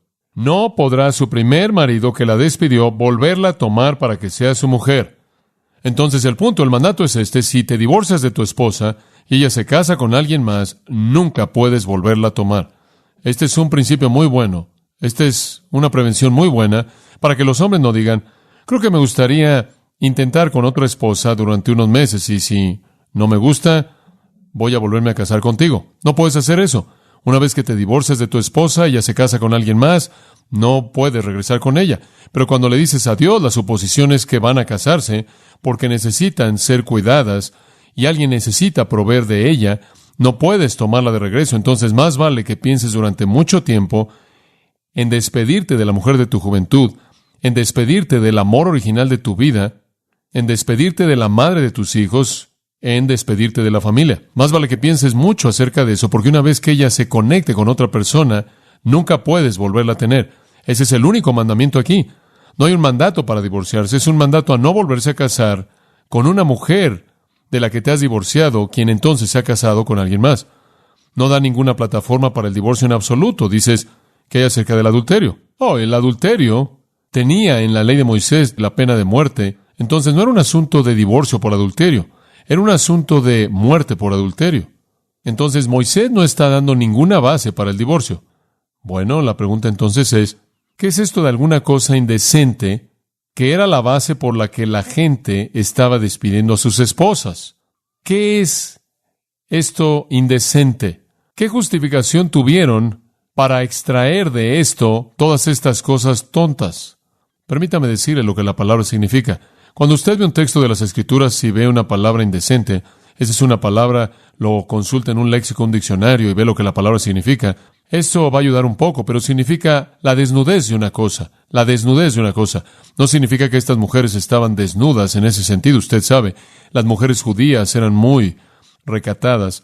Se cubrían desde la parte de arriba de sus cabezas hasta el suelo. Ese no es el punto aquí. Pero la desnudez de una cosa es simplemente una especie de referencia a algo vergonzoso. Ahora, esta palabra es el mismo tipo de frase usada ya atrás en el capítulo 23. Entonces, lo que usted debe buscar cuando está buscando interpretar una palabra es el contexto. Y si usted ve la misma palabra en un contexto semejante en el mismo libro, simplemente un capítulo a distancia, tiene una buena conexión ahí. Entonces, regresa al capítulo 23, versículo 13, y encontremos ahí la misma palabra en el mismo tipo de frase. Tendrás un lugar fuera del campamento a donde salgas. Tendrás también entre tus armas una estaca, y cuando estuvieres allí fuera, cavarás con ella, y luego al volverte cubrirás tu excremento, porque Jehová tu Dios anda en medio de tu campamento, para librarte y para entregar a tus enemigos delante de ti. Por tanto, tu campamento ha de ser santo, y aquí viene la misma palabra, para que Él no vea en ti cosa inmunda, y se vuelva de en pos de ti. Esto está hablando de la responsabilidad social normal, valores normales en una cultura civilizada. Simplemente haz cosas que son respetables. No hagas cosas que son vergonzosas. Esa es la palabra. No está hablando de adulterio. Está hablando de cosas que son indecentes, que son irrespetuosas de otros. Y eso es exactamente lo que estas personas que estaban divorciándose de sus esposas estaban haciendo. Bueno, tenemos una categoría grande para eso. Creemos que es una vergüenza cuando ella quema el pan. Pensamos que es una vergüenza cuando ella dice esto. Pensamos que es una vergüenza cuando ella actúa de esta manera. Y eso es lo que estaban haciendo. De hecho, las mujeres no cometían mucho adulterio. ¿Por qué? No querían morir. Entonces la idea era, ustedes saben, si no te cae bien tu marido, puedes avergonzar su cabeza al hacer cosas que simplemente son indecentes. Y puedes avergonzarte en el proceso, pero también avergonzar a tu marido. Entonces, sea lo que sea esto, algo que es algo vergonzoso, indecente, habitualmente pecaminoso en términos habituales, conducta vergonzosa, algo que queda corto de adulterio. Y cuando cosas así, podían haber cosas así, pero ellos exageraron a partir de aquí, simplemente para hacer que cualquier cosa que ellos pensaran que era indecente, lo fuera. Entonces Moisés no está dando ninguna base para el divorcio. Él está diciendo, si te divorcias de tu esposa, escuchen, aún por eso, ese es un divorcio ilegítimo. Ese es un divorcio legítimo, porque ahora sabes que ella se va a casar con alguien y cuando ella se case con alguien, eso va a ser adulterio, porque esa no es una razón para el divorcio. Ese tipo de conducta, por vergonzoso que sea, no es una base para el divorcio. Ser indecente, eso no justifica el divorcio. Y la prueba es que ella se está casando con alguien más, ella se convierte en una adúltera. Y entonces, si la pena de muerte fuera aplicada, podía ser aplicada. Y en el punto, el mandato que él da es que una vez que eso sucede, nunca jamás puedes volverla a tener como tu esposa porque ella está contaminada y es una abominación al Señor. Por cierto, no tomó mucho tiempo después de que la ley de Levítico 20 fuera dada por el Señor acerca de ejecutar un adúltero, que el Señor fuera misericordioso en la aplicación de esa ley. Dios dio esa ley para mostrar su actitud hacia el adulterio. Pero también reconocemos, el Nuevo Testamento nos dice que este tiempo de ignorancia Dios pasó por alto en su misericordia. Él lo pasó por alto en su misericordia. Y ciertamente cuando usted llega al tiempo de nuestro Señor Jesús, la gente no solo no está siendo apedreada por adulterio o matado por adulterio, excepto cuando los judíos quisieron hacerlo, como cuando recogieron piedras para aventárselas a la mujer en el Evangelio de Juan. No solo es que la gente no estaba siendo matada por adulterio, gustosamente estaban cambiando de esposas y deleitándose en hacerlo, pensando que les era permitido por las Escrituras. Entonces Moisés dio un mandato, pero no fue un mandato a divorciarse, no fue un permiso para divorciarse. Fue un mandato a no volverse a casar con una mujer divorciada de manera ilegítima. Ese es el único mandato porque ella estaba contaminada y simplemente era adulterio después de eso. No hay mandato en absoluto. Regresemos entonces a Marcos. Entonces, ¿por qué es que el Antiguo Testamento inclusive reconoce un divorcio? ¿Por qué llegar a tolerarlo? ¿Por qué es que Dios habría sido misericordioso con respecto a la pena de muerte para los adúlteros? ¿Por qué es que llegó a permitirse? Versículo 4, Moisés permitió a un hombre escribirle, darle un certificado de divorcio y despedirla. ¿Por qué? Y estaban refiriéndose a Deuteronomio 24. Realmente no fue un mandato, realmente no fue un permiso. Fue un mandato a no volverse a casar con una mujer divorciada. Ellos dicen, bueno, Moisés lo permitió. Y la respuesta de Jesús es, miren, el mandato que Moisés dio reconoce la dureza de su corazón. Va a suceder, porque tienen, la palabra griega es sclerocardia, esclerosis del corazón. El mandato no es para divorciarse, porque nunca, jamás puedes volverla a tener. Es para que no se divorcien por lo que ustedes quieren, cualquier cosa que ustedes consideren como una conducta indecente. La única razón por la que hay alguna concesión en absoluto, la única razón por la que Moisés inclusive habla de estos asuntos, es porque él sabe la dureza tan seria de corazón que tienen. Y esa es la realidad. Aquí estaban, tan lejos del ideal de Dios, estaban deshaciéndose de sus esposas cuando ellos querían, y una de las indecencias que inclusive incluyen en los escritos rabínicos es que ella era más fea que alguien más en su manera de pensar. El mandato entonces se relaciona únicamente con las segundas nupcias. Entonces la ley de Dios es sostenida en alto. Un hombre y mujer, dejan a padre y madre, se convierten en una carne, ya no son dos, sino uno. Dios los une, no se separan, odio el divorcio. Moisés no lo mandó. Él solo manda cosas que tienen la intención de detenerlos a ustedes de hacerlo, porque ustedes nunca pueden volver a tomar a esa persona una vez que ella se casa. Muy estricto, realmente eso es todo. Bueno, los discípulos entienden el mensaje, versículo 10. Llegan a la casa en algún punto ahí en Perea, y los discípulos comienzan a cuestionarlo acerca de esto otra vez. ¿Quieren algo de aclaración en esto? Él dijo, muy bien, que quede muy claro. El que se divorcia de su esposa y se casa con otra mujer comete adulterio en contra de ella. Y si ella misma se divorcia de su marido y se casa con otro hombre, está cometiendo adulterio. ¿Lo entienden? Si usted se divorcia de su esposa y se casa con alguien más, usted comete adulterio. Si usted se divorcia de su marido y se casa con alguien más, usted comete adulterio. Dios odia el divorcio porque rompe el séptimo mandamiento, es adulterio. Dice usted, espera un momento, ¿acaso Dios no permitió el divorcio? No. Dios no permitió las segundas nupcias con una persona divorciada de manera ilegítima. Ese es el permiso en el mandato de Deuteronomio 24. Pero los corazones de la gente estaban tan duros. ¿Acaso no hay algunas situaciones imposibles en donde Dios quizás pueda ver el divorcio como un mal menor? Sí. ¿En base a qué? Vayamos a Deuteronomio 7. Le voy a dar una ilustración. Deuteronomio 7. Ahora esta es la segunda vez que se da la ley. La gente está lista para ir a la tierra. Aquí está su instrucción. Ustedes van a ir a la tierra de Canaán ahora. Van a entrar a una tierra llena de idólatras. Van a entrar a una tierra llena de gente que son hijos de Satanás. Van a entrar a una tierra llena de gente que rechazan al Dios vivo y verdadero. Ustedes van a una tierra de gente que van a influenciarlos, y Dios circunscribió todo lo que pudo alrededor de ellos para protegerlos. Tenían sus propias leyes alimenticias para que no pudieran socializar fácilmente con los gentiles idólatras, porque ellos tenían leyes tan distintivas en términos de comer y beber y cocinar. Dios diseñó su ropa de tal manera que no pudieran tener acceso libre. Siempre sobresalían. Dios prescribió todo tipo de conductas que los aislaban de las naciones para su propia protección. Era como una especie de cuarentena espiritual conforme entraron. Y Él sabía cuál era el potencial. Cuando Jehová tu Dios te haya introducido en la tierra en la cual entrarás para tomarla, y haya echado de delante de ti a muchas naciones, al Eteo, al Gergeseo, al Amorreo, al Cananeo, al Fereceo, al Ebeo y al Jebuseo, 7 naciones mayores y más poderosas que tú, Dios va a quitarlas y les va a dar la tierra prometida. Y Jehová tu Dios las haya entregado delante de ti, y las hayas derrotado, las destruirás del todo. Vas a tener que aplastarlas. No harás con ellas alianza, ni tendrás de ellas misericordia, porque son mortales. Vas a ser una herramienta de juicio. Después, versículo 3. Y no emparentarás con ellas, no darás tu hija a su hijo, ni tomarás a su hija para tu hijo. No se casen con paganos, no les den sus hijos a paganos, no lo hagan. Porque, versículo 4, desviará tu hijo de en pos de mí, y servirán a dioses ajenos, y el furor de Jehová se encenderá sobre vosotros, y te destruirá pronto. ¡Wow! No te cases con ellos. Bueno, adivinen qué. Se casaron con ellas. Y la historia de lo que sucede se cuenta en el capítulo 10 de Esdras.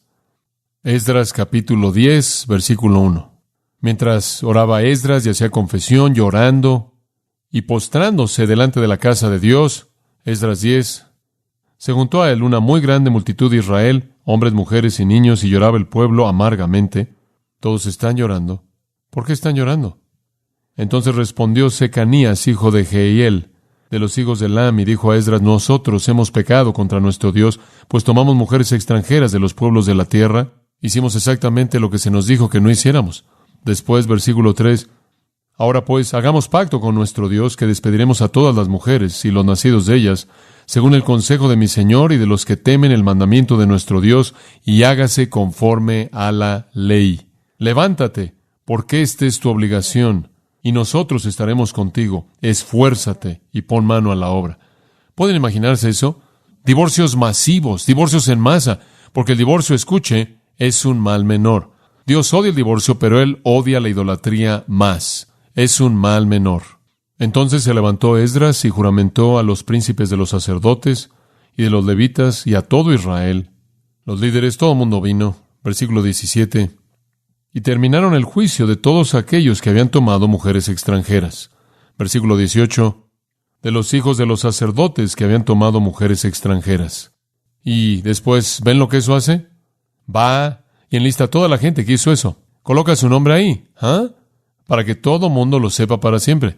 Y el versículo 44 termina el capítulo. Todos se habían casado con mujeres extranjeras y algunos de ellos tenían esposas de quienes habían tenido hijos. ¿Qué está mal con esto? Esto es desastroso para el futuro de Israel. Esto es desastroso para la integridad tribal, para la línea mesiánica, para las promesas futuras hechas a Israel. Esto es potencialmente el fin del pueblo de Dios. Israel es inmoral. Israel es adúltero, idólatra. Y yo creo que la inmoralidad y la idolatría del pueblo judío es evidente en el hecho de que estaban muy dispuestos a casarse con mujeres idólatras que tenían una norma totalmente diferente de moralidad, que eran culpables de conducta inmoral como estilo de vida. Rompieron sus pactos con sus esposas judías y es una tragedia. Es evidencia de su inmoralidad, es evidencia de su idolatría el que hayan hecho esto. Y Dios ve que esto sucede. Y en Isaías 50, Dios le habla a Israel y Él dice: ¿por qué están haciendo esto? ¿Por qué se han ido en pos de dioses falsos? Y ahora nos salimos de los matrimonios de Esdras a la idolatría espiritual. Y en Isaías está profetizando el cautiverio del pueblo de Dios, juicio en contra del pueblo de Dios. Y la condenación está en el capítulo 50, versículo 1, en donde Dios dice: ¿por qué estás conectado a dioses falsos? ¿Te he dado un certificado de divorcio? Eres una adúltera, no me he divorciado de ti, no me he divorciado de ti. El corazón de Dios está quebrantado. Dios es paciente, y ustedes saben, Dios fue paciente con su idolatría durante 700 años. Observen Jeremías capítulo 3. Jeremías capítulo 3, versículo 8. Dios dice: se acabó. No más. ¿Qué? Versículo 6. ¿Qué hizo Israel la infiel? Subió a todo monte alto, bajo todo árbol verde, y fue una ramera ahí. ¿De qué está hablando? Montes altos y árboles verdes. Los lugares donde los ídolos eran adorados, y algunas veces eran adorados mediante conducta inmoral. Y pensé, después de que ella haya hecho todas estas cosas, ella regresará a mí, pero no regresó. Este es el reino del norte, y su hermana terrible Judá, el reino del sur. Y vi por todos los adulterios de Israel, la infiel, la despedí y le di carta de divorcio. Finalmente Dios dice: me divorcio de ti. Y los asirios vinieron y saquearon al reino del norte y se llevaron a las 10 tribus y se perdieron en la historia. Hubieron miembros de cada una de esas 10 tribus en el reino del sur. Entonces las 12 tribus han continuado. Pero aquellos que estuvieron en el norte fueron devastados, nunca regresaron, nunca jamás regresaron. Hubo adulterio continuo, adulterio espiritual continuo con ídolos e infidelidad al marido verdadero de Israel, Dios. Eso causó que Dios le diera un certificado de divorcio. Fue un certificado de divorcio que involucró muerte, porque cuando los asirios vinieron, masacraron a muchos de esos judíos.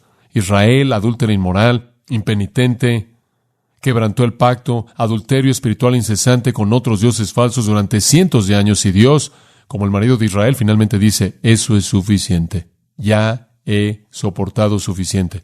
E inclusive comenta Jeremías: la hermana infiel Judá está haciendo lo mismo, y no fue mucho tiempo después, sino hasta que Babilonia vino y se la llevó. Estos incidentes indican infidelidad espiritual y demuestran que la única base del Antiguo Testamento para el divorcio es adulterio.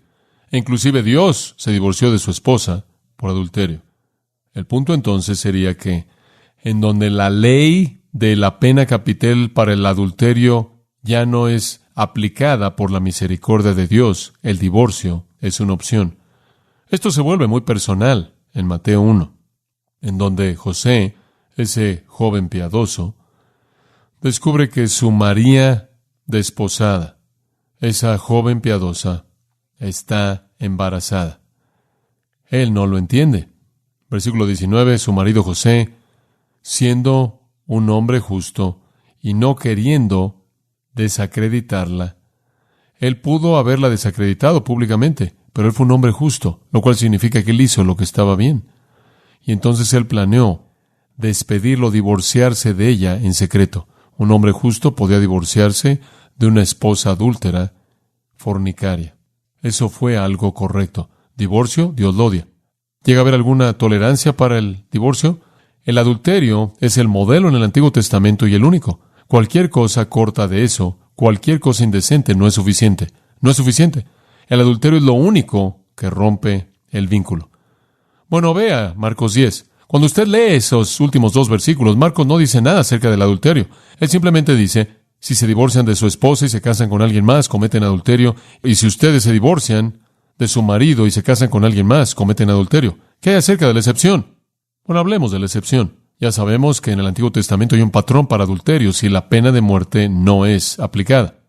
Y vemos ese patrón en los mandatos de Dios al pueblo en el tiempo de Esdras, y vemos eso en la acción en sí de Dios mismo, espiritualmente hablando, hacia Israel. ¿Qué hay acerca del adulterio? ¿Acaso es esa una base para el divorcio? Por favor, regrese a Mateo 19. Ese es el pasaje paralelo. Ese es el pasaje paralelo del que estamos viendo. Y Mateo registra que Jesús también dijo otras cosas. ¿Se acuerda ahora? Dice en el versículo 10 de Marcos 10 que le estaban haciendo preguntas. Bueno, Marcos no registra todo el diálogo, pero usted lo compara con Mateo y usted lo ve todo. Versículo 9. Os digo que el que se divorcia de su esposa, excepto por inmoralidad, por ella, pecado sexual, y se casa con otra mujer, comete adulterio. Entonces, si usted se divorcia por la causa de pecado sexual y se casa con alguien más, eso no es adulterio. Muy bien, esa es la excepción. Dice usted, bueno, ¿acaso eso es algo que solo Mateo registró? ¿Acaso es algo que se puede debatir? No, porque eso es lo que Jesús siempre enseñó. Regresa a Mateo 5 en el Sermón del Monte, versículo 32. Os digo que todo aquel que se divorcia de su esposa, excepto por la razón de pecado sexual, hace que ella comete adulterio. Y el que se casa con una mujer divorciada, sin esa razón también comete adulterio. Es lo mismo que él dijo en Mateo 5. Los discípulos sabían eso y los judíos sabían eso. La única base, y es coherente en el Antiguo y en el Nuevo, hasta este punto en la revelación divina, es adulterio. En base a la inmoralidad, fornicación, lo cual abarca todo pecado sexual. El divorcio no es la voluntad de Dios. Dios odia el divorcio. El adulterio no tiene que ser el final de un matrimonio. ¿Cuánto tiempo se esperó Dios? 700 años. ¿Qué acerca de Oseas? ¿Se acuerda de Oseas? Dios dice, toma una esposa, y él tomó una esposa llamada Gomer. Creo que cualquier persona que se casara con una mujer llamada Gomer tiene problemas a la vuelta de la esquina. Pero bueno, él se casa con esta niña llamada Gomer. Resulta que le dio algunos hijos. Después ella se convierte en una prostituta. Ella vende su cuerpo y ella se va. Y Dios dice, búscala, cómprala de regreso, paga el precio y redímela. Tómala de regreso. Y es una historia magnífica, realmente lo es. Él va al mercado donde ella está siendo vendida ahí en la esquina y la trata como una novia que es una virgen. La toma de regreso. Y Dios dice, ese es el retrato de mi relación con Efraín, divorciada y un día en el futuro comprada de regreso. Entonces hay un patrón aquí también. Decir que simplemente un acto de pecado sexual no necesariamente significa el final. Hay un lugar para restauración, hay un lugar para el perdón, pero creo que es en casos en donde hay penitencia genuina, remordimiento genuino, un perdón real y el patrón se detiene. En donde hay impenitencia o en donde continúa el pecado, entonces creo que precisamente esa es la razón por la que esta excepción es dada. Y eso, en cierta manera, debe ser determinado cuidadosamente y con cuidado y en oración por la persona en contra de la cual se ha pecado, el cónyuge inocente. El adulterio sería suficiente, por cierto, para traer la muerte de esa persona. Entonces usted tendrá la libertad de volverse a casar, ¿no es cierto? Simplemente porque Dios perdona la vida de un adúltero, no penaliza a la parte inocente. Hace unos años atrás se estaba promoviendo una postura y conocí a personas que fueron arrastrados por esta postura, que inclusive si su cónyuge comete adulterio, usted nunca puede volverse a casar, nunca. Y conocí a personas que literalmente conocí una dama cuyo marido era un misionero, fueron misioneros en Sudáfrica o Sudamérica más bien, y él decidió que él era un homosexual. Él tenía todas estas relaciones homosexuales y él se divorció y la dejó, y a ella se le dijo que nunca, jamás, por el resto de su vida, puedes volverte a casar. Debido a que Dios es misericordioso y no lo mata, ¿ella debe ser castigada el resto de su vida? Si la ley fuera aplicada en él estaría muerto y ella estaría libre. Entonces la misericordia de Dios hacia uno no se convierte en una carga para el otro. Entonces, en donde hay base para el divorcio, siempre hay base para segundas nupcias. Ese es el punto. Bueno, esto es bastante estricto, ¿verdad? Entonces, observen el versículo 10 de Mateo 19. Los discípulos le dijeron, realmente son verdaderos pragmáticos. Oye, si la relación de un hombre con su mujer así es, mejor no nos casamos. Cuando te casas, ya te quedaste de por vida. No puede deshacerse de ella por nada. Ahora recuerden, se les ha dicho que pueden deshacerse de su esposa por dar vueltas, por mostrar sus tobillos, por meterse con su cabello. Ahora acaban de entender el panorama aquí. Hombre, esto es serio. ¡Wow! Mejor no casarse, porque como pueden ver, los rabinos decían, entre aquellos que nunca verán el rostro del infierno están aquellos que han tenido una mala esposa porque ella ha sido su infierno. Oh, eso es cómodo. Otro rabino dijo, una esposa mala es como lepra. Divórciate de ella y sé curado. Otro rabino dijo, si un esposo tiene una esposa mala, su deber religioso consiste en divorciarse de ella. Ahora los discípulos están descubriendo, si tienes una mala esposa, aférrate. Es de por vida. Ponte a trabajar en convertirla en una esposa buena. Ellos se dieron cuenta de lo cerrado que es esto que él está diciendo. ¿Lo entienden? ¿Lo entienden? Mejor no casarse. Nuestro Señor es tan práctico. Versículo 11. No todos los hombres pueden aceptar esto, solo aquellos a quienes les es dado. Él habla de eunucos, gente que no tiene relaciones sexuales normales. Él está diciendo, miren, esto no es para todo el mundo. La soltería tiene un lugar, pero es mejor casarse que arder con lujuria y deseo. Y por cierto, el matrimonio es la gracia de la vida. Y aquí hay un versículo que todas ustedes, damas, conocen. El que haya esposa y el bien, y alcanza la benevolencia de Jehová. Una esposa es un regalo del Señor, Proverbios 19:14. Una esposa es el mejor regalo que Dios jamás le puede dar a un hombre. Un marido es el mejor regalo que Dios jamás puede darle a una mujer. Es lo mejor en la vida. Es el gozo más grande en la vida. Es la satisfacción más grande en la vida. Los discípulos estaban hablando a un nivel muy teórico y pragmático. No es bueno que el hombre esté, ¿qué? Solo. Es la gracia de la vida, es el gozo de todos los gozos, la bendición de todas las bendiciones. Es el camino a ser fructífero, a los hijos, la bendición de los hijos, la bendición de los nietos, la bendición de la familia. Entonces él dice, miren, es un sentimiento agradable, pero si fuiste hecho para casarte, encuentra a alguien. No busques al Mesías, simplemente encuentra a alguien. Continuamente les digo esto a las niñas, ustedes saben, el Mesías vino y se fue. Tienes que conformarte con alguien más. No todo el mundo puede recibirlo. Él quiere decir, no todo el mundo puede estar satisfecho en un estado soltero. No todo el mundo, literalmente la palabra significa tener espacio y lugar para eso. Necesitas casarte. Dices, bueno, si el matrimonio es tan difícil. Bueno, miren, permítanme decirles cómo hacer que un matrimonio funcione. Dos personas perfectamente relacionadas con Jesucristo estarán relacionadas de manera perfecta, la una con la otra. Dos personas que buscan honrar a Cristo no tendrán problema honrándose el uno al otro. ¿Cómo tratas a tu cónyuge? Tratas a tu cónyuge la manera en la que tratarías a Cristo, porque cuando recibes a esa persona, recibes a Cristo. Tratas a la persona en la manera en la que Cristo trataría a la persona. La gente a veces me dice, pareces tener un buen matrimonio. Tengo un buen matrimonio. Estoy encantado con el matrimonio que Dios me ha dado. Amo a mi esposa, más ahora de lo que jamás la he amado. Ni siquiera sé en dónde termino yo y en dónde comienza ella. Así es. Ella no se ha casado con un hombre perfecto, Pero ella se ha casado con un hombre que busca las cosas en la vida de ella que creo que Cristo querría para ella. Y lo mismo para mí. Ella busca en mi vida las cosas que Cristo querría para mí. Y es el gozo de todos los gozos. Es un gozo supremo. Y les voy a decir una cosa, jóvenes. Yo sé que para algunos de ustedes están esperando que la persona perfecta aparezca. Miren, simplemente encuentren a alguien en quien Cristo vive, que desea servir a Cristo, y no pospongan el matrimonio de manera innecesaria. Cásense. Esta es la gracia de la vida. Necesitamos más niños en el cunero. El reino crece de esa manera. Ustedes saben, esperar hasta que tienes 30 años de edad, simplemente revisando a todo el mundo, ¿adivina qué? Te están revisando y tampoco están emocionados. Entonces simplemente encuentra a alguien. Están desperdiciando grandes años, ¿entienden eso? Están desperdiciando grandes años. Si yo pudiera desear algo para mí, me gustaría que me hubiera casado más joven, porque es algo tan maravilloso, algo tan bendito, algo que honra tanto a Dios. En Cristo, su matrimonio puede ser lo que Cristo quiere que sea, si usted camina con Él. Usted está en la mejor de las circunstancias aquí para tener una influencia santificadora. Permítanme decirles algo.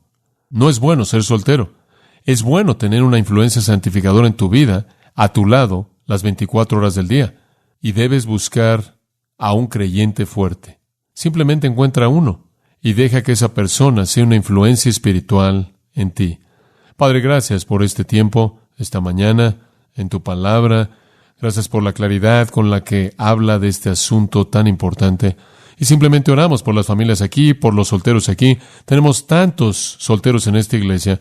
Simplemente oro, Señor, porque tu Espíritu Santo comience un avivamiento de matrimonios en nuestra iglesia y los unas y se casen y que tengan familias y te honren en esa manera maravillosa.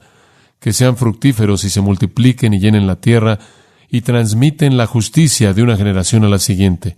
Oro, Señor, porque tú bendigas a los matrimonios que existen, que tu Espíritu Santo los haga lo que tú quieres que sean, que los matrimonios en nuestra iglesia sean un retrato de la relación de Cristo con su iglesia, como Efesios 5 la retrata. Gracias por todo lo que estás haciendo y por el regalo que nos has dado en tu palabra. Oramos en el nombre de Cristo. Amén. Usted ha escuchado a John MacArthur, maestro bíblico de Gracia a Vosotros. Para más información y acceso gratuito a todos los mensajes de John, así como una lista de libros incluyendo la Biblia de estudio, visite la página web en gracia.org. Gracia a Vosotros y el pastor John MacArthur se reservan toda protección y el derecho de autor bajo la ley que esté vigente. La información de derechos de autor está disponible en gracia.org, que incluye instrucciones para limitar la duplicación de este archivo digital. Gracia a Vosotros es una organización sin fines de lucro, dedicada a desarrollar recursos desde las enseñanzas del pastor John MacArthur, las cuales ofrecen la verdad de las Escrituras. Por otra parte, estimado oyente, su apoyo en oración y sus donaciones al ministerio nos ayudan a lograr este propósito para equipar a miles de personas de habla hispana. Si desea hacer una donación u ofrenda, puede hacerlo utilizando su tarjeta Visa, Mastercard, Discovery o American Express. Si vive en Estados Unidos o Puerto Rico, puede llamarnos al 1-866-5-GRACIA. Esto es 1-866-547-2242 o desde cualquier otro lugar ingresando a nuestra página web en gracia.org. Y de antemano, gracias por su apoyo.